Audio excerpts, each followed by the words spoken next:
नमस्कार दोस्तों, learning net के ऑनलाइन क्लास में आपका स्वागत है। कैसे हैं आप सभी? उम्मीद है सब अच्छे होंगे, पढ़ाई लिखाई भी अच्छे तरीके से चल रही होगी। तो हमने अपनी पिछली क्लास में अधिगम के वक्र को पढ़ा हुआ था, जिसके साथ हमने उसके अर्थ, परिभाषा, पक्ष, विधियाँ, प्रकार आदि के बारे में देख लिया है, उसको समाप्त कर दिया है उस सेगमेंट को। जरा आज हम लेकर चलेंगे एक नए सेगमेंट को, अधिगम को प्रभावित करने वाले कारक। अधिगम को प्रभावित करने वाले कारक के बारे में लेकर चलेंगे आपको। ये जो आपका प्रभावित करने वाले कारक है वो आपके रीट, यूपीटीटी, सीटीईटी में कई बार पूछा हुआ है कि निम्नलिखित में से कौन सा ऐसा है जो अधिगम को प्रभावित करता है। ठीक है, तो जरा इसको हम पढ़ेंगे क्या है। तो देखते हैं अधिगम। सीखना। कुछ कारक ऐसे होते हैं जो अधिगम को बढ़ाते हैं, ज़्यादा करते हैं, अधिक करते हैं, और कुछ कारक ऐसे होते हैं जो उसको अधिगम को कम करते हैं, नहीं सीखने देते हैं। ठीक है, तो जरा हम ज़्यादा वाले में पहले देखेंगे। ज़्यादा वाले में तो सबसे पहले जो होता है अधिगम को प्रभावित करता है वो होता है आपका अभिप्रेरणा।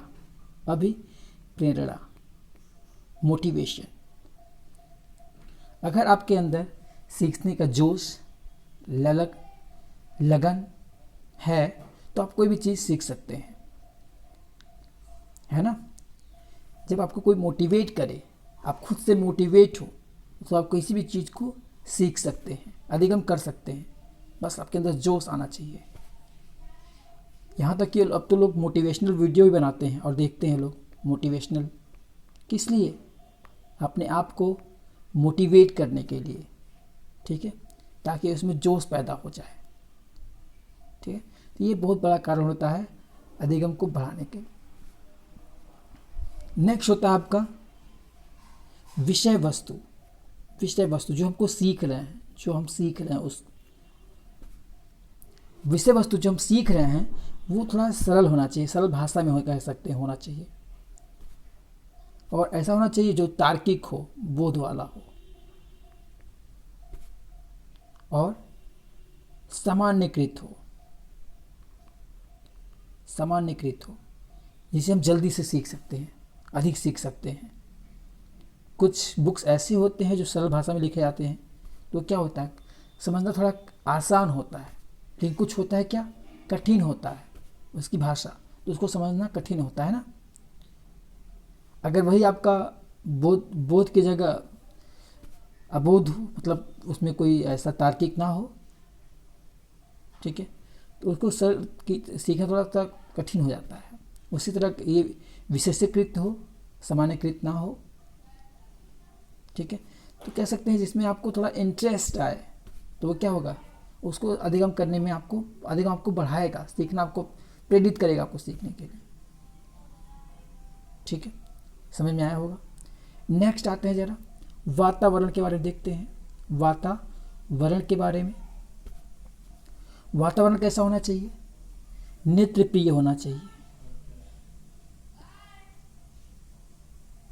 जहाँ आप अधिगम कर रहे हो वहाँ का वातावरण नेत्र प्रिय होना चाहिए, तब आपको सीखने में ज़्यादा अच्छा लगता है। प्रदूषित रहित होना चाहिए, प्रदूषण नहीं होना चाहिए। ठीक है, और आपके अधिगम करने के अनुकूल होना चाहिए वातावरण, अनुकूलता होनी चाहिए उसमें। अगर प्रदूषण सहित रहेगा, ध्वनि प्रदूषण होगा, आदि प्रदूषण होंगे, तो आप अधिगम नहीं कर पाएंगे। ठीक है, चौथा क्या होता है, चौथा जरा देख लेते हैं। नवीन ज्ञान, जानते होंगे नया ज्ञान, तो वो प्रभावित करता है आपका पूर्व ज्ञान से। पूर्व ज्ञान से प्रभावित होता है। अगर आपका पूर्व ज्ञान उसके प्रति है कुछ, तो आपको इंटरेस्ट आएगा, आपको अधिगम करने में ज़्यादा अच्छा लगेगा, आप अधिगम के बढ़ावा मिलेगा आपको। लेकिन अगर आपको उस बारे में पूर्व ज्ञान नहीं है तो आप अधिगम उतने अच्छे से नहीं कर पाएंगे। जैसे अगर अधिगम हम करा रहे हैं आपको, अधिगम चैप्टर पढ़ा रहे हैं आपको, और आपको अधिगम पता ही नहीं है क्या होता है, अधिगम सुने ही नहीं है आप, तो आपको थोड़ा सा कठिनाई होगी। लेकिन अभी आपने कुछ सुना है अधिगम के बारे में, तो आपको सरलता होगी सीखने में, अधिगम करने में, है ना। तो पूर्व ज्ञान क्या करता है, प्रभावित करता है अधिक अधिगम को नवीन ज्ञान प्राप्त करने के लिए। विधियां बात करें अगर, विधियों की बात करें अगर, ठीक है, विधियों की बात करते हैं तो जो विधियां हैं आपको विधि में देख लेते हैं। मनोविज्ञान, जो मनोवैज्ञानिक विधि होती है, ठीक है, मनोवैज्ञानिक जो विधि होती है वो थोड़ा सा होता है कि अधिगम आपको ज़्यादा कराता है। जब आप जान लेते हैं कि कोई कैसे सीखेगा, कैसे सीख सकता है, तो उसको अधिगम कराने में आपको ज़्यादा मतलब मेहनत नहीं करना पड़ेगा, आपको जल्दी सीख जाएगा, ठीक है। इसीलिए हम जो सब्जेक्ट पढ़ते हैं बच्चों को पढ़ाने के लिए आपको साइकोलॉजी पढ़ाई जाती है कि बच्चों को आप अच्छे तरीके से समझें और उससे अच्छे से अधिगम करा सकें। दूसरा होता है क्रिया करके सीखना, क्रिया करके, ठीक है। जब कोई चीज़ आप क्रिया करके करते हैं तो आपको ज़्यादा समझ में आता है, ठीक है। आपको जब क्रिया करके कुछ करते हैं तो आपको ज़्यादा समझ में आता है। तो ये विधियाँ हो सकती हैं। अब विधियाँ कई सारी होती हैं, बहुत सारी विधियाँ होती हैं। लोग लिख के सीखते हैं तो ये क्रिया करना ही नहीं हुआ। लोग रटते हैं, क्रिया करके ये भी हुआ, ठीक है।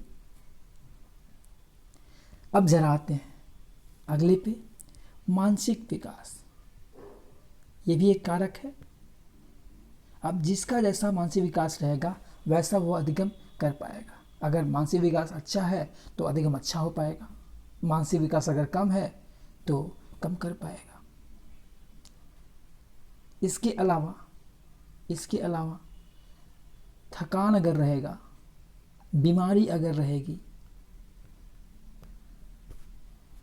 तो क्या अधिगम कर पाएंगे? नहीं कर पाएंगे, तो वो अधिगम होगा ही नहीं। बताया था मैंने ना, आपको बताया था कि ये अधिगम नहीं हो पाएगा, ठीक है। चलिए, एक हमने आपको वर्ड बताया था परिपक्वता के बारे में, परिपक्वता के बारे में आपको बताया था। एक वर्ड बताया था ना आपको कि परिपक्वता के कारण व्यवहार में आए परिवर्तन को अधिगम नहीं कहते हैं। परिपक्वता के कारण व्यवहार में आए परिवर्तन को अधिगम नहीं कहते हैं। लेकिन बिना परिपक्वता के अधिगम हो ही नहीं सकता। बिना परिपक्वता के अधिगम नहीं हो सकता। जैसे मान लीजिए ये अगर छोटा सा बच्चा है, इसके पास आप इसको पकड़ा दीजिए, आप आईएएस की बुक पकड़ा दीजिए, तो क्या ये अधिगम कर पाएगा? क्या वो सीख पाएगा? नहीं सीख पाएगा, क्योंकि ये परिपक्व नहीं हुआ है, समझ नहीं सकता ये चीज़ों को। तो सीखा क्या आपने कि परिपक्वता के कारण व्यवहार में आए परिवर्तन को अधिगम नहीं कह सकते, लेकिन बिना परिपक्वता के अधिगम हो भी नहीं सकता। ये दोनों बातें अलग अलग हैं। कैसे अलग है? कि परिपक्व जो होता है वो कोई भी हो सकता है, मतलब आगे तो कोई बढ़ सकता है ना, बड़ा कोई भी हो सकता है, लेकिन जरूरी नहीं कि वो अधिगम करके ही बड़ा हो, ठीक है। जरूरी नहीं कि वो अधिगम करके ही बड़ा हुआ हो। हाँ, लेकिन अगर परिपक्व हो गया है तो वो अधिगम कर सकता है, ठीक है, बट ये जरूरी नहीं है, ठीक है। चलिए जरा एक और चीज देख लेते हैं हम। ये होता है प्रतिक्रिया, एक होता है सहज क्रिया और एक होता है आपका अनुक्रिया, ठीक है। क्रिया क्रिया क्रिया क्रिया। तो प्रतिक्रिया क्या होती है? क्रिया के बदले क्रिया, क्रिया के बदले क्रिया क्या कहलाती है? प्रतिक्रिया कहलाती है। जैसे आपने किसी को अगर थप्पड़ मारा तो आपको भी थप्पड़ मारेगा, तो आपने क्रिया किया, उसने भी क्रिया किया, तो उसका क्रिया क्या कहलाएगा? प्रतिक्रिया कहलाएगा। कि क्रिया के प्रति उसकी क्रिया हुई, तो वो क्या हो गई, प्रतिक्रिया हो गई। ठीक है, आपके क्रिया के बदले उसकी जो क्रिया हुई वो आपके प्रतिक्रिया हो गई। ठीक है, तो वो क्या हुआ, प्रतिक्रिया कहला गई। दूसरा क्या है, दूसरा है आपका सहज क्रिया। सहज क्रिया क्या होता है, ऐसी क्रिया जो जन्मजात हो, ऐसी क्रिया जो जन्मजात हो। जैसे मैंने आपको बताया था कि अगर मान लीजिए आप प्याज काट रहे हो, ठीक है, तो आपके आँखों में आंसू आना स्वाभाविक बात है। आपके आँखों में आंसू आना स्वाभाविक बात है, ये आपने कहीं से सीखा नहीं है, वो आपको जन्मजात है। तो जन्मजात को क्या कहते हैं, सहज क्रिया कहते हैं। ऐसी क्रिया जो आपको जन्मजात हो तो वो क्या होता है, सहज क्रिया कहलाता है।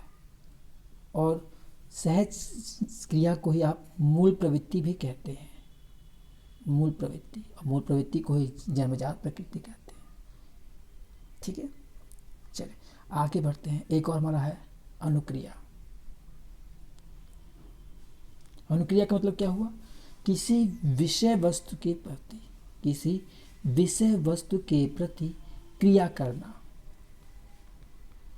किसी विषय वस्तु के प्रति क्रिया करना आपका अनुक्रिया कहलाता है। या ये कहें कि अधिगम के लिए, सीखने के लिए किया गया क्रिया आपका अनुक्रिया कहलाता है। ठीक है, चलिए जरा कुछ और देख लेते हैं कि कुछ और कारक है कौन कौन से हैं आपको प्रभावित करने के लिए अधिगम को। तो एक होता है लिंग, एक होता है लिंग। ठीक है, अब लिंग के कारण क्या होता है, लिंग के कारण बहुत से लोगों को अधिगम करने में कठिनाइयाँ आती हैं। ठीक है, जहाँ लोग लड़कियों को कहते हैं कि आप कुछ भी कर सकते हैं, वहीं लड़कियों को लोग रोक टोक करते हैं। ठीक है, तो अधिगम जो है लिंग की वजह से कम या ज़्यादा हो सकता है। ठीक है, नेक्स्ट होता है आपका सीखने की इच्छा। सीखने की इच्छा, ठीक है, सीखने की इच्छा। अगर आपके अंदर सीखने की इच्छा है, मोटिवेट हैं, तो आपको अधिगम कर पाएंगे, नहीं है तो नहीं कर पाएंगे। ठीक है, तो और नेक्स्ट आपका खेल का मैदान कह सकते हैं, मित्र मंडली कह सकते हैं। ठीक है, ये सब भी क्या होते हैं, आपको अधिगम को प्रभावित करते हैं। मित्र मंडली आपकी, मित्र मंडली अगर आपकी सही है तो आप अधिगम अच्छे से कर सकते हैं। अब अधिगम जो होता है आपका नकारात्मक सकारात्मक दोनों होता है, बताया था आपको मैं। तो मित्र मंडली जो है आपको सकारात्मक भी दे सकती है अधिगम, और नकारात्मक भी अधिगम दिला सकती है। जैसे अगर ये सही लोग हैं तो आपको अध्ययन कराएंगे, आपको नई चीज़ें सिखाएंगे। अगर ये गलत लोग हैं तो आपको गाली देना, आपको सिगरेट धूम्रपान करना आदि भी सिखा सकते हैं। ठीक है, खेल का मैदान, खेल का मैदान अगर सही है तो आप अधिगम खेल कर सकते हो। खेल का मैदान अगर छोटा है तो उतना अधिगम आप नहीं कर सकते। ठीक है, तो ये सब आपके हैं। तो आज के लिए बस इतना ही। कल हम लोग शुरू करेंगे अपना नया भाग, नया सेगमेंट। ठीक है, हम कल देखेंगे अधिगम के प्रमुख सिद्धांत, जिसमें आपका बंडूरा साहब आदि देखेंगे। ठीक है, तो आज के लिए बस इतना ही। धन्यवाद।